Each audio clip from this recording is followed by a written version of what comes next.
Buenas noches. Eh, en primer lugar, bienvenidos a los amigos que nos escuchan. Vamos a tratar un tema vasto, que es la colonia o el virreinato, ya lo veremos. Y al equipo que ha hecho un sacrificio, porque lo estamos haciendo en una hora un poco más tarde y les agradezco enormemente. Así que pasemos a la temática que nos vamos a ocupar. Eh, esta noche tomamos,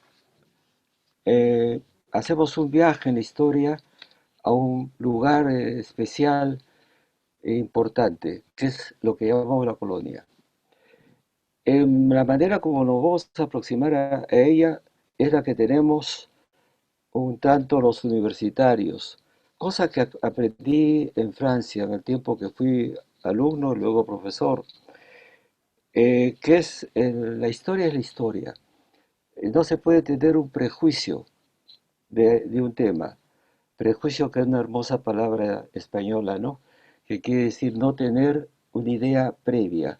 No vamos a aplaudir a la colonia porque nadie le puede gustar eso, pero tampoco vamos a pasar rápidamente o con una tendencia de orden, digamos, ideológica. No, los hechos son los hechos.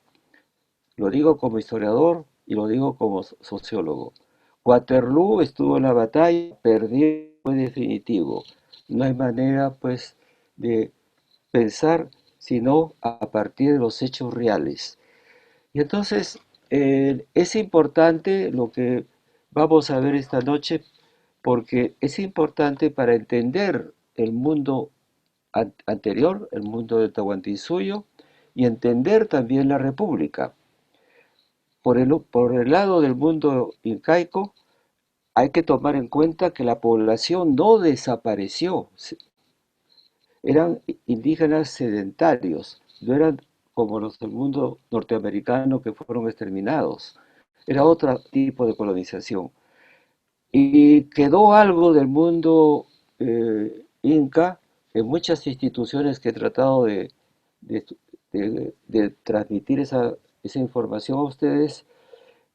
Y como decía Luis Valcárcel, quizá el más grande historiador del mundo incaico, es que no hubo incas, pero había el incanato quedó, en las costumbres, en las maneras.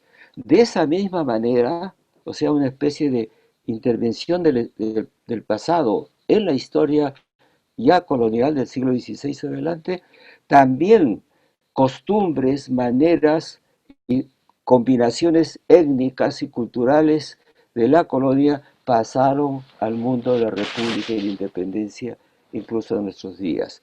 A veces con grandes ventajas y a veces con grandes dificultades. Así que lo primero que tenemos que ver es ver el tema de la colonia.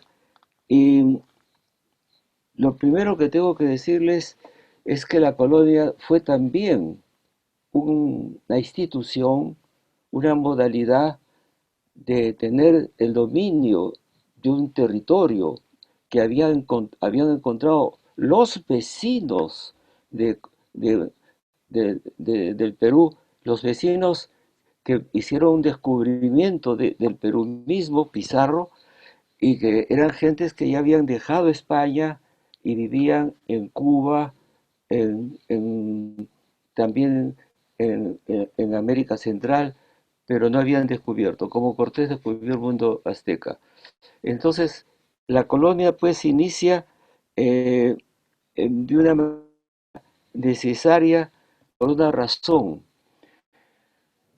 La corona se da cuenta que hay una imposibilidad de manejar la corona, de manejar esa situación, esa guerra, porque conquistadores que fueron nombrados al comienzo como gobernadores se hicieron unas guerras entre ellos, ¿no es cierto? Eran hombres de guerra, pero estaban lejos del poder de la corona. Y sí, ¿qué pasaba con Almagro y Pizarro? ¿Y qué pasaron cuando ellos se levantaron contra España? Hay que decir por eso no fue inmediatamente el pasaje de la conquista a la colonia. No estaba en la agenda de hacer algo con ese lugar, ¿no? Normalmente Pizarro era un gobernador, no había virreyes. ¿Por qué? Hay que preguntarnos por qué apareció la idea del virreinato. El tema fundamental fue cuando Gonzalo Pizarro, el hermano menor de Pizarro, lidera una revuelta para la aplicación de las leyes nuevas de la encomienda. O sea, un español se rebela contra la corona, se rebela contra el Carlos V, contra el mayor imperio que había en Europa. 30 coronas decía que tenía y las tenía Carlos V. Y entonces, en ese momento, la corona decide hacer algo y envía a un licenciado, un cura de la Gasca. Estoy diciendo esto para establecer una conexión con lo dicho anteriormente, ¿eh? La historia es así. Y entonces de la Gasca llegó, para que ustedes sepan la importancia que tenía este lugar del mundo para España, minas de plata, el oro, campesinos autóctonos que iban a trabajar casi gratis, todo eso, llegó con una flota de 18 naves. 18, no es un barquito, pues, ¿no? 18 naves. Y entonces bajó por Santa, por el río Santa, y subió inmediatamente a los Andes. Este astuto y hábil sacerdote, la Gasca, y fue visitando todas las zonas que estaban ocupadas ya por algunos españoles para recoger simpatías. Esos españoles se podían estar en contra de la corona o a favor, pero era muy fuerte la lealtad a la realeza que se sumaron soldados. Llegó a Nahuaylas por la sierra, se demoró meses y formó un ejército gigantesco para aplastar a Gonzalo Pizarro, que eran hombres de guerra que habían vencido a, a otros, a otros indígenas. Entonces, eh, ¿cómo fue eso? Le llegaron tropas de Colombia, eh, tropas de Guatemala, de españoles, que ya estaban ahí, y de Chile. Como verán ustedes, no era un asunto pequeño. Y en la batalla de Jarijajuana, el 9 de abril de 1548, es derrotado Gonzalo Pizarro, el último conquistador, y entonces es sentenciado a muerte. En ese momento muere la idea del conquistador y la realidad, y en ese momento se piensa en hacer la colonia.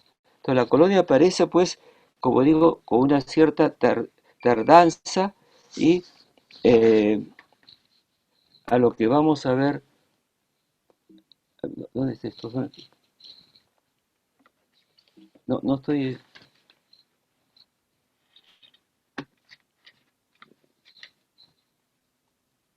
despacito.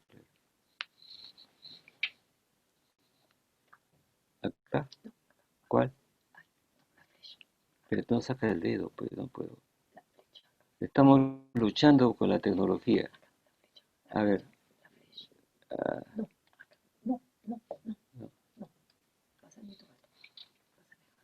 no, no. ¿Sí? Después de la guerra, los encomenderos contra la corona. ¿Por qué los encomenderos le llaman así? Porque les daban una encomienda. Lo voy a explicar más adelante, pero por si acaso, en la encomienda eran unas tierras, como un feudo, ¿no? Que daban a los españoles que estaban en Perú para, con, una, con una especie de hipocresía, eh, para que el encomendero se ocupaba de catequizar junto con los sacerdotes a los indios y sacarlos de su religión y protegerlos. una actitud de ese orden. Pero en realidad era porque les estaba dando la mano de obra de los trabajadores que eran los indígenas, que iban en adelante a trabajar sus tierras, sí, pero también las tierras de los hacendados. ¿De qué estamos hablando? Del virreinato continental del Perú. No había otro virreinato. Santiago era una capitanía. Así que de ese momento, como el Tahuantinsuyo, tenemos que pensar que el Perú era gigantesco y con el tiempo fue perdiendo eh, su espacio territorial. Esta es la lista de los virreyes. 40, eh, 40 virreyes, más que presidentes que hemos tenido. Y como ustedes verán, Francisco de Toledo, a quien dentro de unos minutos vamos a decir que fue el inventor del sistema que hiciera funcionar el virreinato casi 3 siglos, ¿ah? Lo presidieron 4 o 5 virreyes anteriormente y las autoridades que mandaba la corona de Toledo, en Toledo no todavía. Entonces Toledo inventa, se dice, la organización virreinal. ¿Cómo? En primer lugar, él va a fusionar la economía y la sociedad y va a dejar de ser una sociedad separada entre dos fuerzas. Eh, la pregunta es, entonces, ¿qué cosa era un virrey? Un virrey era un oficio. Muchas veces, algunos de esos virreyes que están en esa lista, que ustedes pueden verlo, yo voy comentando pues los textos. Ustedes lo van a leer después y es bueno que tomen nota porque con las cosas que comento les puede ayudar. Entonces, eran por lo general gobernadores militares. Eh, Decían que eh, eran personas de la, de la, de la nobleza, de la aristocracia, es decir, algo evidente, porque los aristócratas eran militares, por todas las guerras que tenían en Europa por el tema del enfrentamiento de los países protestantes y la lucha de lo que se llama la lucha de la contrarreforma. Pero además de tener esa ocupación, tenía una serie de actividades jurídicas y hacendarias, es decir, las finanzas. También tenían cargos públicos, por ejemplo, era muy importante la iglesia, mucho más que el día de hoy. Yo podría decirles que se podría estudiar mejor la colonia estudiando qué hacían los obispos, porque eran muy poderosos. La iglesia era mucho más poderosa que el día de hoy en todo lugar. Pero sin embargo le daban atribuciones al virrey para ser el vicepatrón del clero, viceplatón, vicepla, patrón para que no discutiera pues al cardenal u otras autoridades. Además, tenía al lado una institución, no estaba solo, que se llama audiencia. Eran dos instituciones. No podemos pensar que eso es el ejecutivo y el legislativo, por diversas razones, pero había estas instituciones. Además, él tenía que dar información a España permanentemente y se tenía que ocupar con el tiempo de los envíos que había de plata, de oro, de monedas a el mundo español, a España, que era un imperio. Decimos España, no debemos decirla. España era el lugar geográfico, era el imperio de los Habsburgo. España había sido, los dos reinos españoles habían sido incorporados a una serie de reinos y poderes que tenía esa familia de los Habsburgo, que eran obviamente germanos. Acá tenemos una explicación. ¿Cómo vamos a hacer esto? ¿Cómo vamos a explicar la colonia? De manera por pedazos, por parte. En información influye mucho ciertas maneras de la filosofía francesa de Descartes. Descartes, el castellano, decía que cuando se enfrenta uno a un tema complejo, se le corta como si fuera una torta, por partes.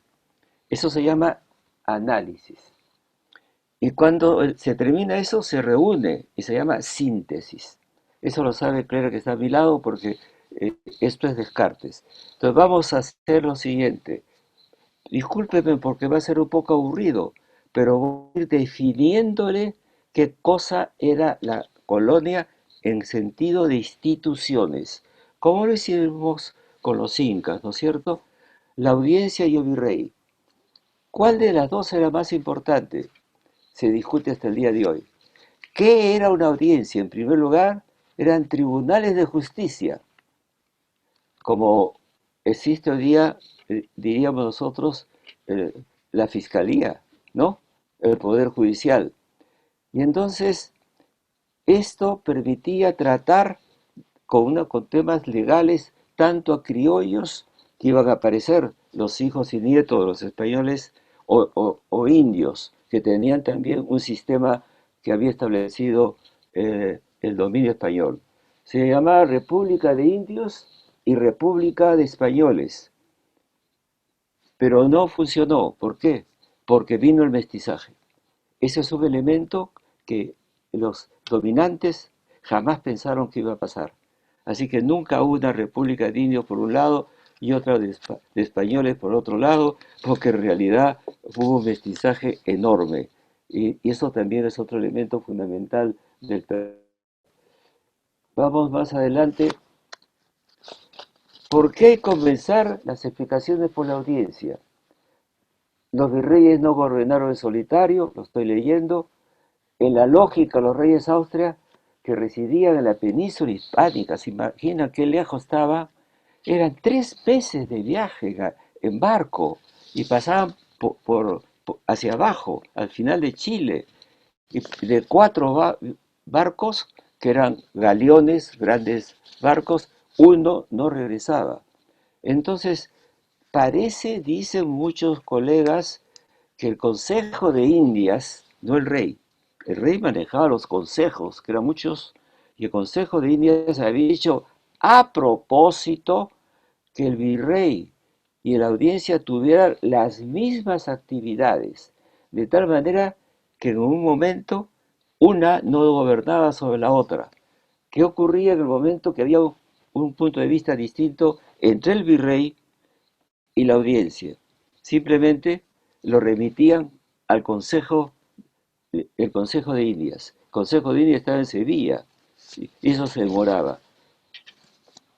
¿Qué podemos pensar hoy día de eso? Era un sistema lento, demasiado, demasiado de trámites. ¿Se imagina que tuviéramos que enviar eh, los problemas que tenemos a un país exterior, a Washington o a Madrid o algo así? ¿Cómo se demorarían las respuestas? Pero parece que lo hicieron a propósito, para que justamente en los casos graves pudieran ellos seguir mandando. De manera que la audiencia sirvió para mantenerse en ese periodo largamente. ¿Quién estaba adentro de una audiencia? Un oidor. ¿Cómo llamaríamos eso? Un juez. Era una alta autoridad y un gran rango. Lo nombraba España, no lo nombraban acá. Y entonces los oidores eran personas que consultaban con el virrey, eran consultores del virrey, como esas personas que se acercan, ¿no? Funcionarios, y se ocupaban de jurisdicción civil y criminal a la vez, y tenían competencias gubernativas de administración. Entonces, estos oidores, como ustedes comprenderán, según lo dice un historiador, José Lapuente Brunque, de la Pontificia Universidad Católica del Perú, tiene un estudio formidable sobre los oidores, porque con el tiempo, comienzan a haber oidores criollos, o sea, cristianos, descendientes de españoles, pero no, nacidos en el Perú. Y poco a poco, hasta el siglo XVII, resulta que el gobierno metropolitano en Indias, como nos llamaban, la burocracia estaba lleno de personas criollas. O sea, los que llegaron a dominar esta institución tan importante, como hoy día es importante tener el Congreso, ¿no es cierto? Pues eran los criollos. De tal manera que algunos de nuestros historiadores no peruanos, o españoles más bien, o europeos, norteamericanos, que se interesan mucho sobre el Perú, porque es muy interesante nuestro país, dicen pues que los criollos ya tenían el poder un siglo antes de la independencia, y por eso no se rebelaron, porque estaban los criollos ahí. ¿Por qué era importante? Si hubiera un Rodríguez y si era oidor, ayudaba a mi familia Rodríguez en los juicios, así de simple. Y entonces tenían el poder judicial. Eso explica mucho por qué no hicieron la revolución internamente, si ya tenían el poder, ¿no? Eso no se ha dicho nunca. ¿Qué les prohibía? Acá viene un tema tremendo. Los, los, las leyes que enviaban de España no eran usadas aquí. Pero, en fin, ¿qué debía hacer un oidor? Si el oidor es español, no tener familia en el lugar, no tener hijos e hijas. No, ¿por qué? Para no tener lazos familiares. Los seres humanos siempre hemos sido así. Hemos querido con nuestras familias. No quiero hablar nada de los ministros o presidentes que dan puestos a cualquier persona, pero no tengo más remedio que decirlo. Y entonces está prohibido la burocracia hispánica. No funcionó, porque la lista de gentes que se casaron con criollas para tener legitimidad y quedarse en el Perú después de su trabajo, entonces se formaron familias aristocráticas que tenían dos formas de dominación: las tierras por parte de las criollas y la influencia del oidor, ¿no es cierto?, que tenía familia de España. Entonces se entiende por qué pues se creó una sociedad hispano-peruana que la prohibían, pero sin embargo se produjo así.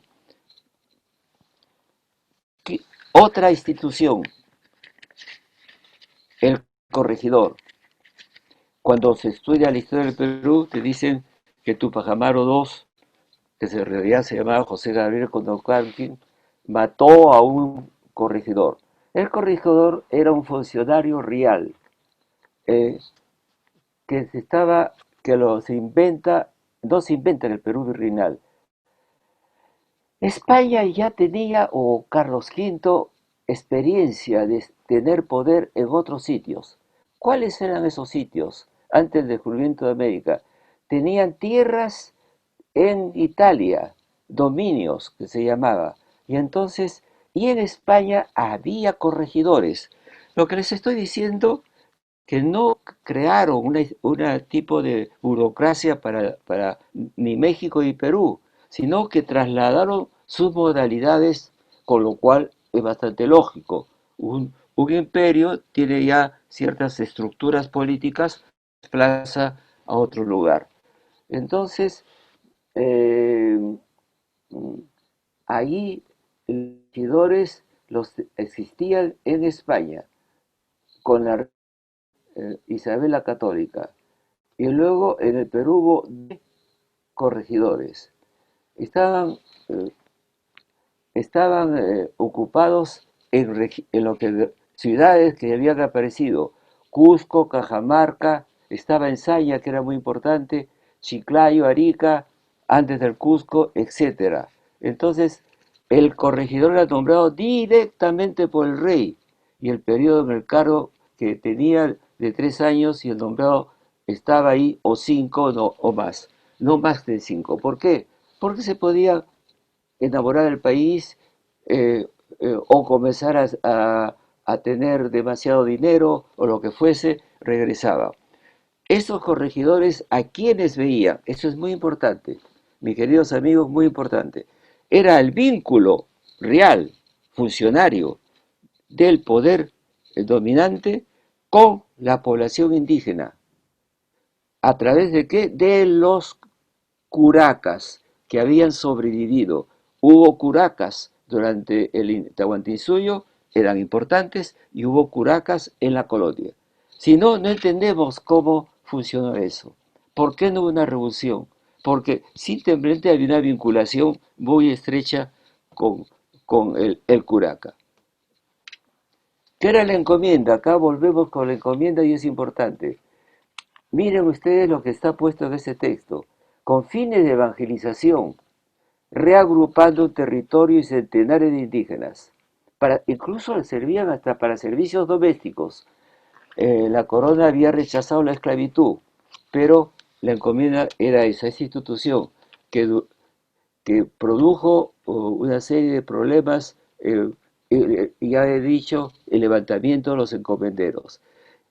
Eh, no sé si lo he puesto, pero lo voy a decir ahora. ¿Por qué se levantaron?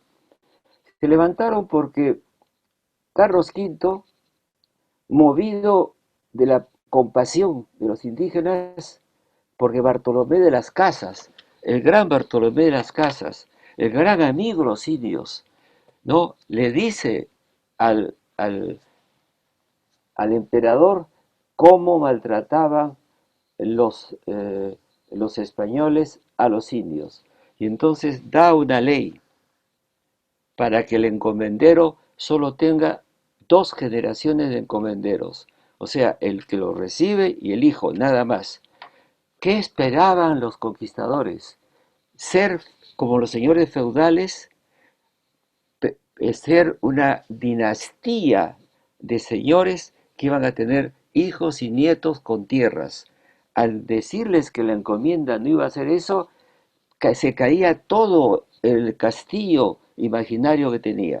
Había, había pasado algo. Carlos V era un moderno para su época. Tenía que manejar muchos lugares y entonces no quería que se repitiera una nobleza en el Perú, país rico. Pregunta, ¿por qué no quería una nobleza?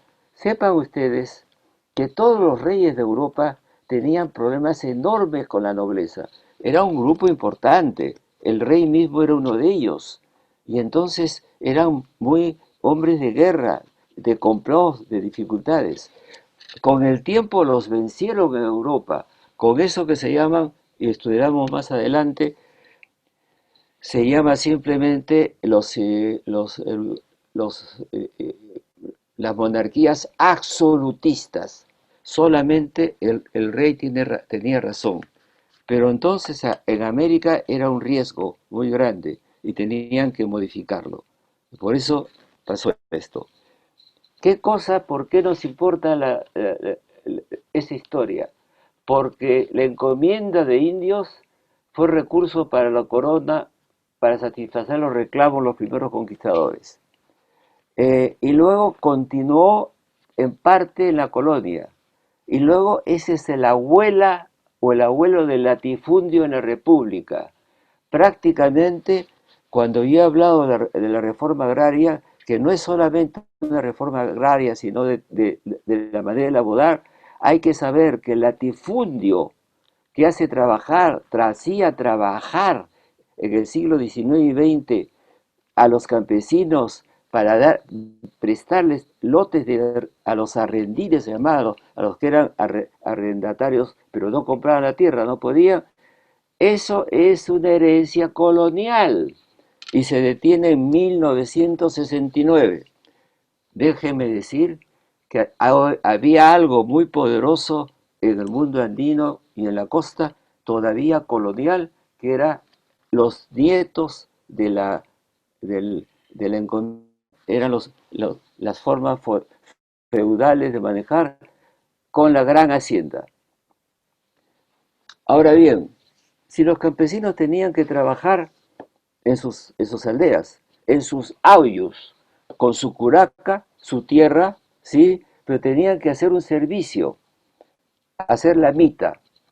Explicación, ¿qué era la mita? La mita era el trabajo obligatorio que tenían, daban los incas a cada pueblo, a cada aldea. ¿Para hacer qué?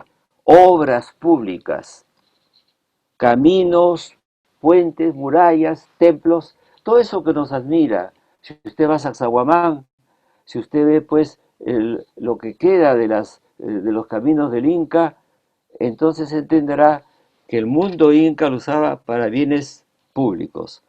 Dándose cuenta que había un sistema de tributo, no había plata, no había dinero todavía. ¿Cómo se pagaba? Se pagaba con trabajo. En el mundo inca y en el caso español también, colonial, también con trabajo.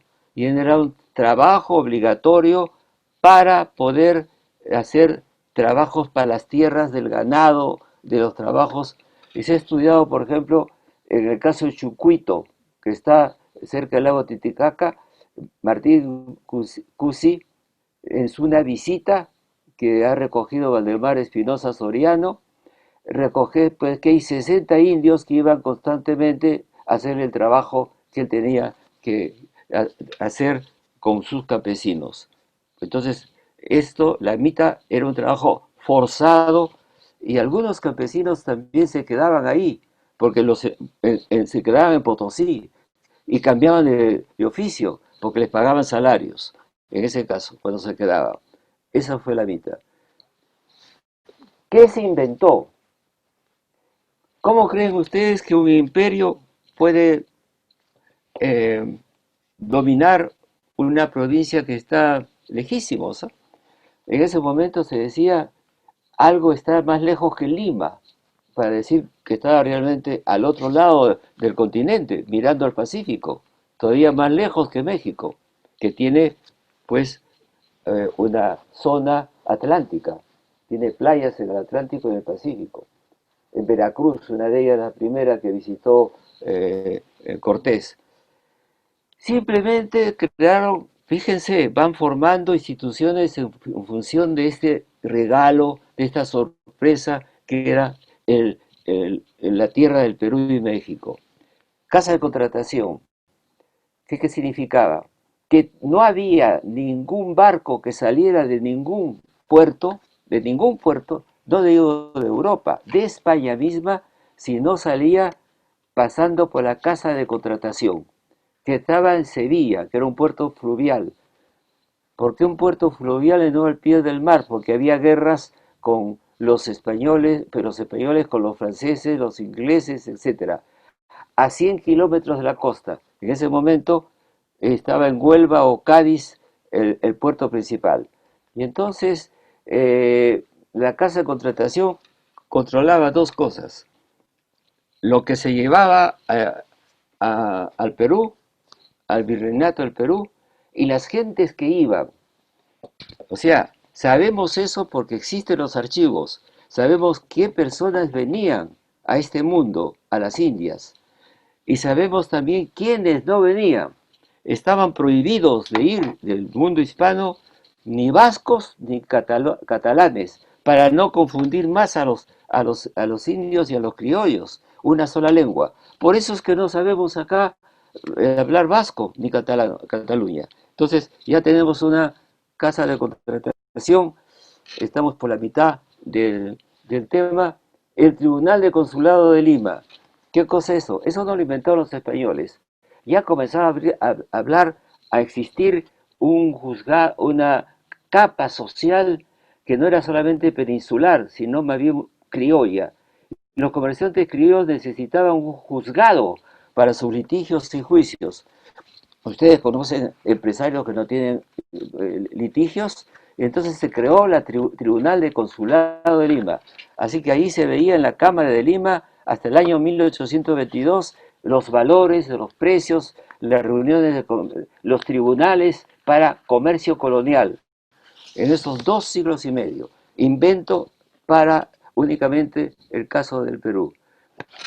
Las municipalidades, lo siento mucho, pues muchos gentes creen que no, que todo fue malo.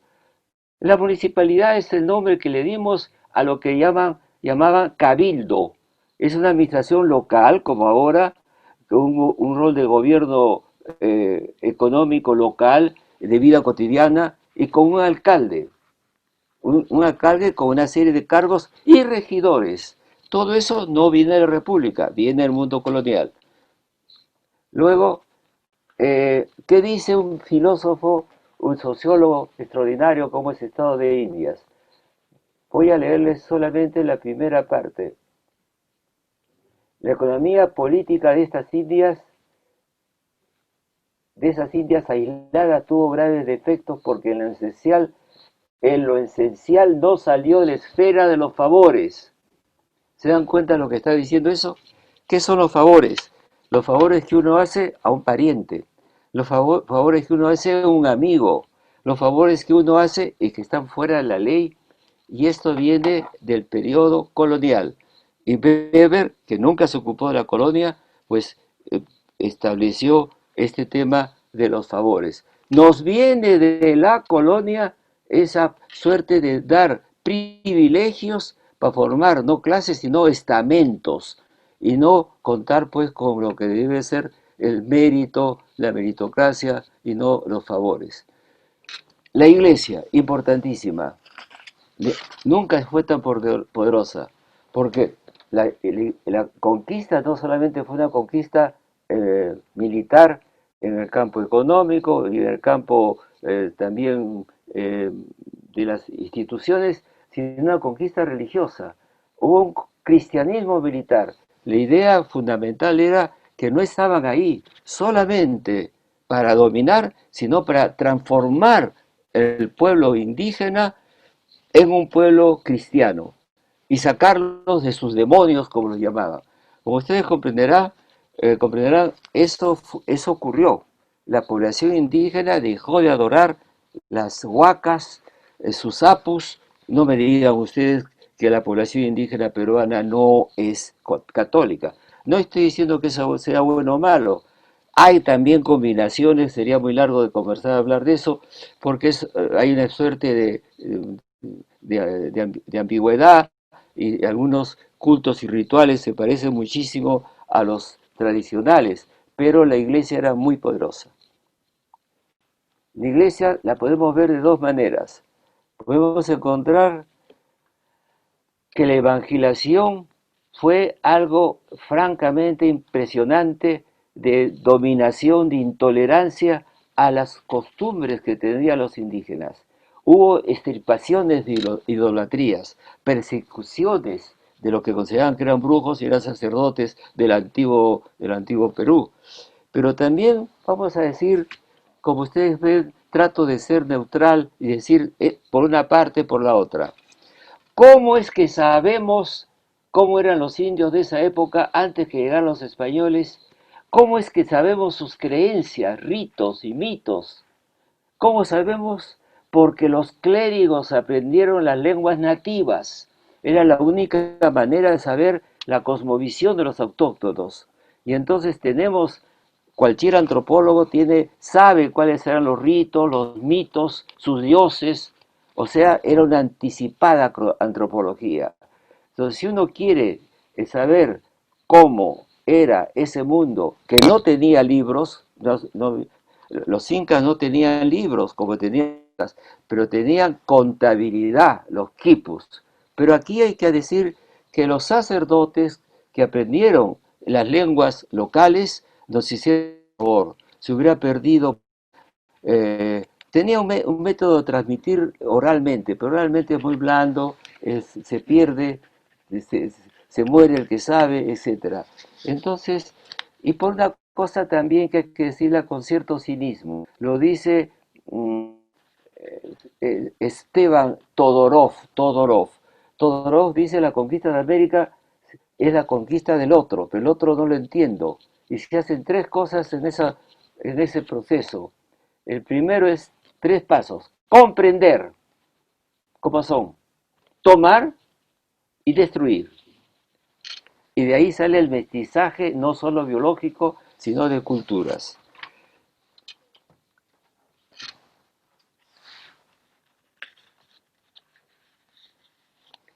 Lo vamos a dejar a Ribagüero de paso. Ahí la iglesia, lecturas, la vida de un oidor. He conseguido con mi trabajo encontrar la vía de un oidor. Lo tienen ahí ustedes en el diccionario historiográfico de Manuel Mendiburo, y lo tienen acá.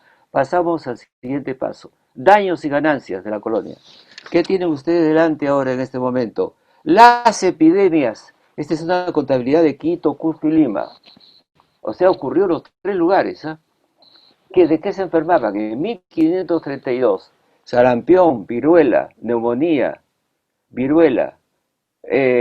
difteria. Habían comenzado a morir por miles los indígenas que estaban en las islas, en Cuba, en lo que es hoy día el Caribe. ¿Por qué? Cuidado con este tema. Hay gentes que están tumbándose el monumento a Colón diciendo que era un genocidio el que se produjo. Sí, murieron millones.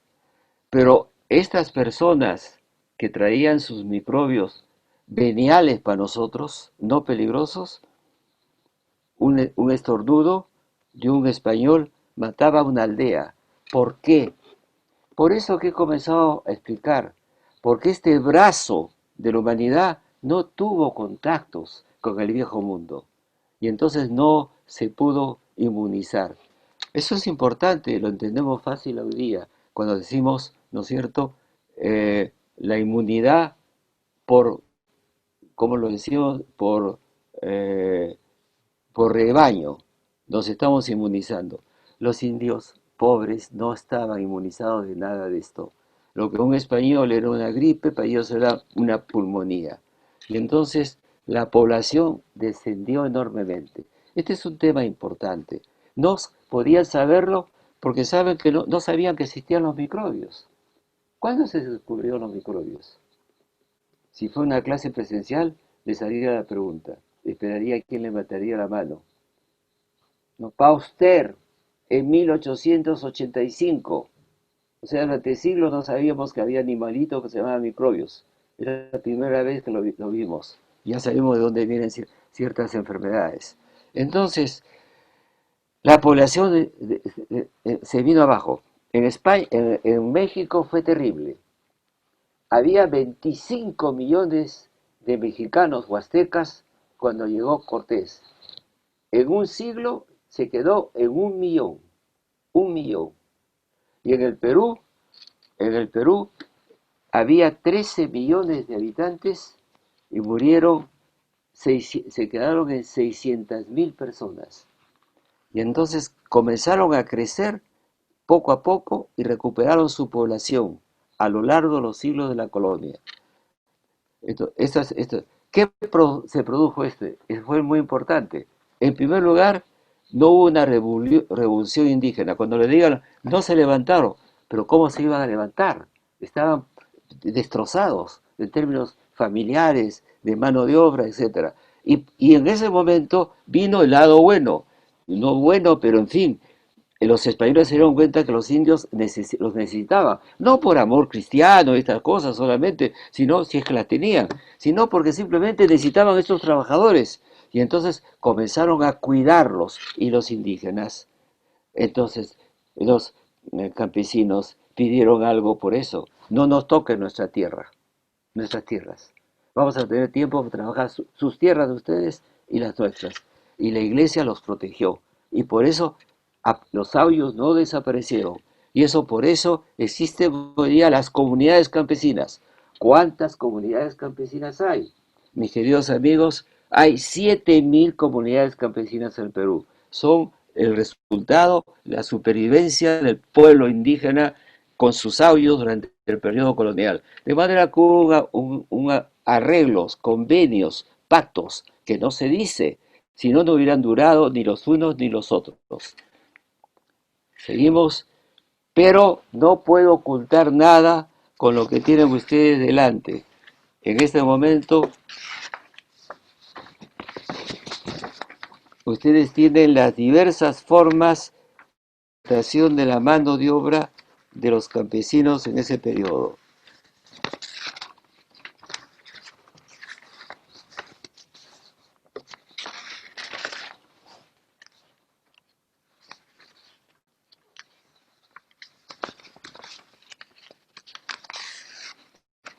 el indio peruano o los indios explotados por ley. Después la conquista. Tenían nombres distintos según las funciones. Voluntarios o alquilas o mingados son los que eran indios comunes que iban a trabajar. B. Indios de faltriquera, que se les pagaba. Faltriquera es bolsillo.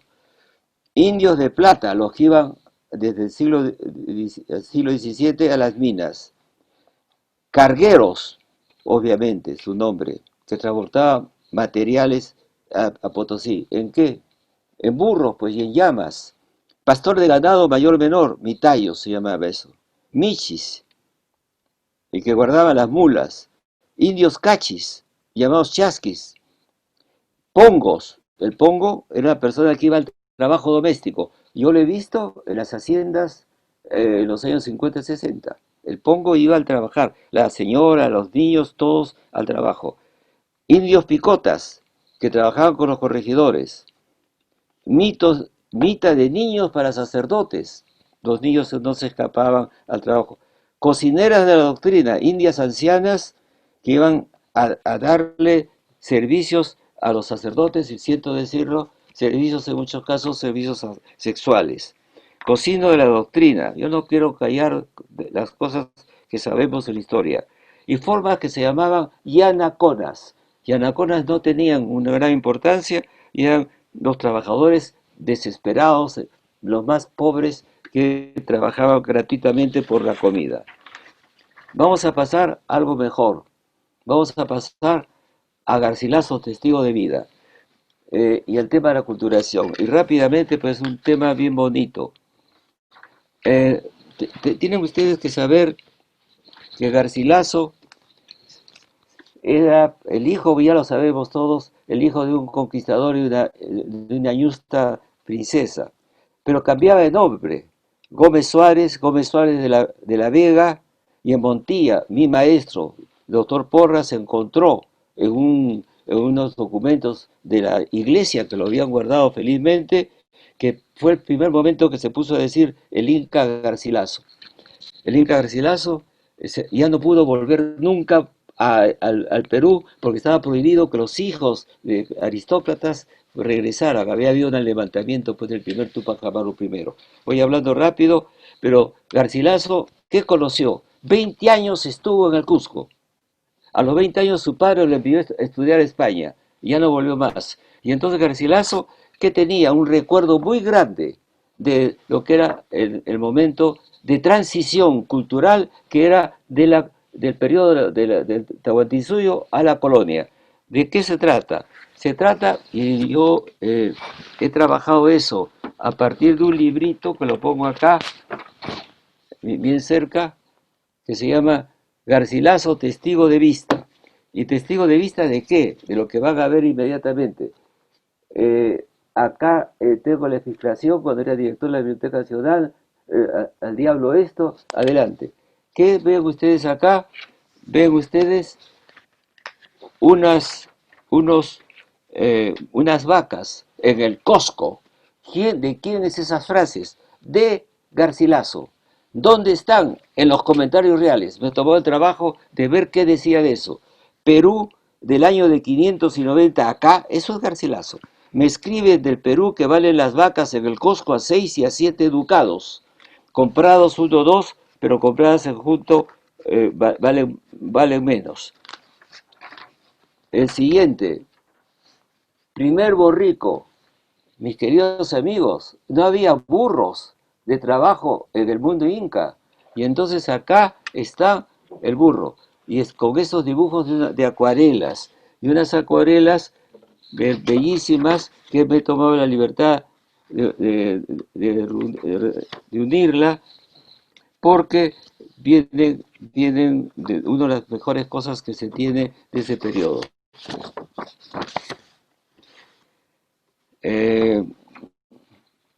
Sigamos con otros. Los cerdos, otro elemento que entró a nuestro mundo. Luego, gatos. Sí, los gatos. Ahí pueden ustedes ver en el fondo estas dos señoras que no son españolas, son peruanas, y acá está el gato europeo, el gato que se trajeron. Luego, luego de esto, otro elemento más importante, si nos pasamos de tiempo no importamos, esto que le importaba mucho a Garcilaso, el caballo. Miren ustedes cómo se pasaba al caballo. Hay otra ficha de esto.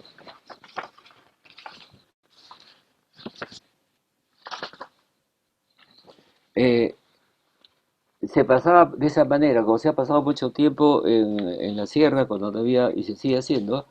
Entonces, ¿por qué digo que es importante para Garcilaso? Garcilaso amaba los caballos y fue su gran trabajo con su tío Vargas, que lo adoptó al estar en España y parece que sabía mucho de caballos, que era como saber hoy día de computadoras o cosas por el estilo. Luego seguimos con esto.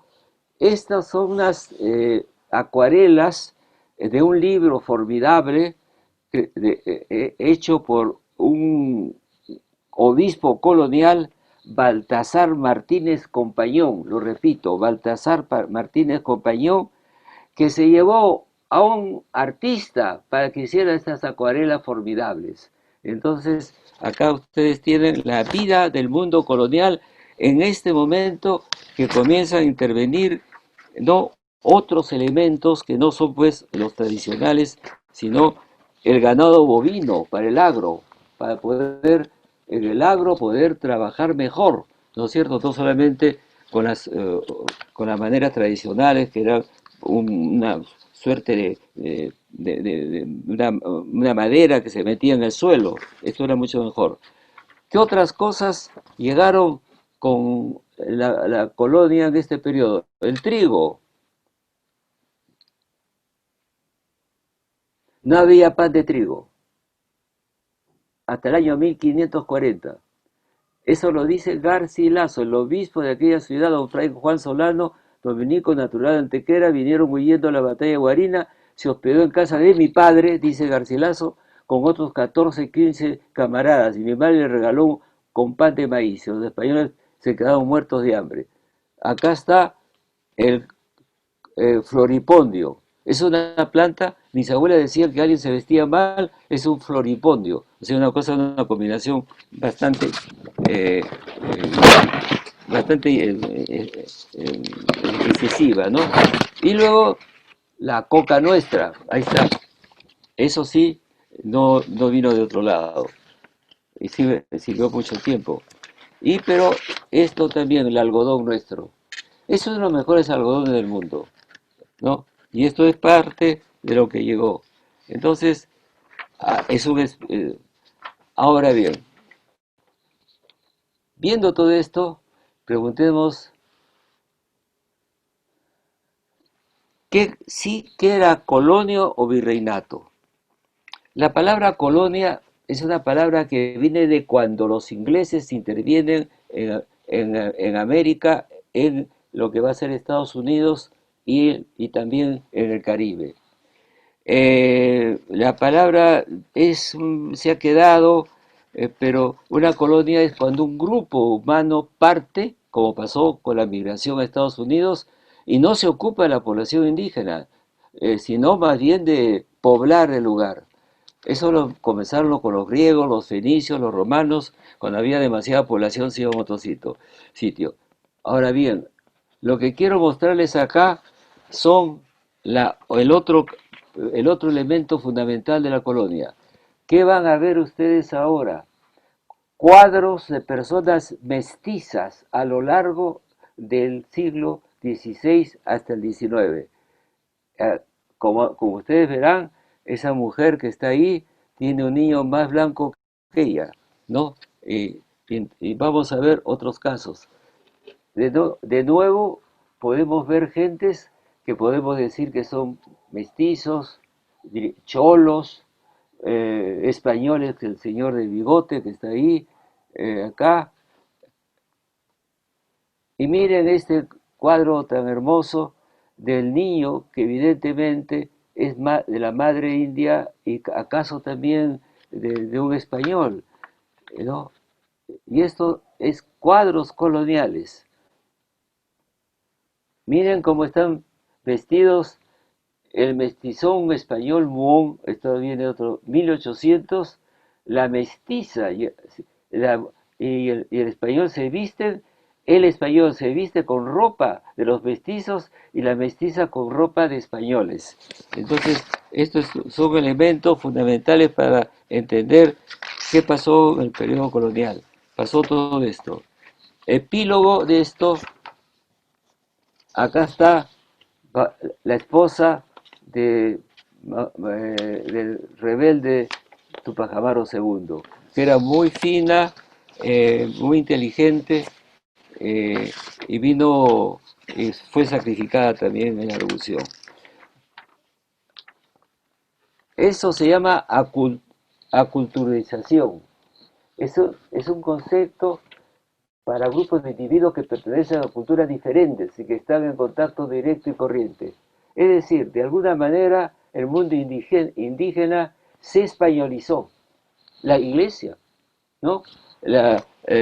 Los cultos y el mundo criollo se acholó, se indigenizó, se convirtió también, aprendió a ser. Algunas ciudades son bien representativas de esa combinación de elementos. ¿Qué es lo mejor que tenemos? Después llegaron los africanos, los negros, siglo XIX, ya estaban en la colonia y tenemos todos los pueblos del mundo aquí. Epílogos sobre Perú y Colonia Reino. Versiones. Para unos, la primera versión es que la autoridad suprema era de España y el peso de la iglesia era importante. Y entonces lo llamaban reino. La otra versión eran señoríos, ¿no? Y la otra versión es que las llaves de ese Perú virreinal estaban en manos de encomenderos y de curacas. Eso eran los que de verdad eran importantes y fuertes. Y los alcaldes en los cabildos mandaban en todo lugar. Los criollos llegaron a copar hasta el caso de anticiparse a la independencia. Entonces, estamos diciendo que es una sociedad donde hubo nobleza incaica. Sí, eran incas en la colonia. Y el ascenso social de los llamados criollos. Ahí están los dos elementos fundamentales. Y los criollos no hacen la independencia, la reciben. Y la nobleza incaica desaparece en la república porque es así como los vuelven a todos iguales, por lo cual no eran iguales. La república entró con grandes dificultades y el mundo inca, el mundo indio no participó porque simplemente eran analfabetos. Tengo que decirles, para quedar honestamente con ustedes, que no hemos hecho sino una introducción a lo que es la colonia. Lo que dice ahí es que no hemos estudiado, hay que decirlo. El Real Patronato de la Iglesia, se sorprenderán ustedes. Carlos V le pidió un precio al Vaticano. Yo soy el espada de defensa de la Iglesia, pero deme el poder de nombrar obispos. Los obispos que hubo durante siglos no los nombraba el papado, los nombraba el rey. O sea, tenía el poder de la Inquisición, etcétera. Ese es el Real Patronato. No, yo le expliqué. Lo otro no. La extensión del virreinato que abarcaba muchas posesiones españolas, hasta que hubo capitanías. Los concilios limenses, que eran muy importantes, ocurrieron en el siglo XVI en Lima. No puedo entrar en detalles. Las órdenes religiosas, bueno, franciscanos, eh, dominicos, jesuitas, que llegaron más tarde y educaron a las clases altas. La oratoria sagrada, es un capítulo, es formidable, había grandes oradores, era muy importante la Semana Santa. Y luego la Inquisición, otro tema gigantesco, ¿no? Que era la policía religiosa y te podían perseguir si tenías otra religión o eras un portugués y otras cosas. El cabildo, o sea, ya hemos dicho, la municipalidad, las fiestas, los toros, la lucha de gallos, de ahí viene, los juegos de cañas, la organización militar, la escuadra virreinal, las fortificaciones de Lima, los conventos, las monjas, las cofradías, el culto a Cristo, Santa Rosa de Lima y la conversión masiva de los indígenas al cristianismo. Vean el Corpus Christi en Cusco, ¿no? Y hubo intelectuales, muchos de ellos, como Pedro Peralta Bardueva, Roche y Benavides, Pedro Peralta y Bardueva y Roche Benavides. ¿Sabes que este señor, sobre el cual ha escrito un libro formidable de Luis Alberto Sánchez, le dice el doctor Océano, porque sabía de todo? Y es imposible esto en esos tiempos. Pero escribió un libro con cada uno de las letras de sus apellidos. Para P, no sé qué habrá hecho, EDRO. Entonces había una vida cultural muy intensa y el resto lo dejamos para cuando tengamos que decir cómo era en la vecindad de la llegada de los libertadores el Perú colonial del siglo XVIII. Así que esto es lo que les he dado. Creo que me he pasado un poco de tiempo, pero han visto ustedes, creo que la imagen visual los acerca a la complejidad de esta sociedad. Por eso es tan complejo, por eso había que reunirla. Y fíjense, ¿qué cosa es tan complejo? Es única, es un caso particular. Eso ya no es el Antahuantinsuyo, ni es tampoco el mundo europeo, es una combinación de culturas que hasta el día de hoy duran. O no me digan que en el Perú se baila marinera, músicas extranjeras y guayno. No somos una sociedad con muchas culturas a la vez. No viene nuestra riqueza en materia de, por ejemplo, de la comida, de la gastronomía. Ojalá algún día tengamos tanto talento para hacer tan buenos platos, para tener buenos gobiernos y buenas instituciones que no se peleen entre ellas y que consigan encontrar el camino de la libertad para todos y la bonanza para todos. Muchas gracias.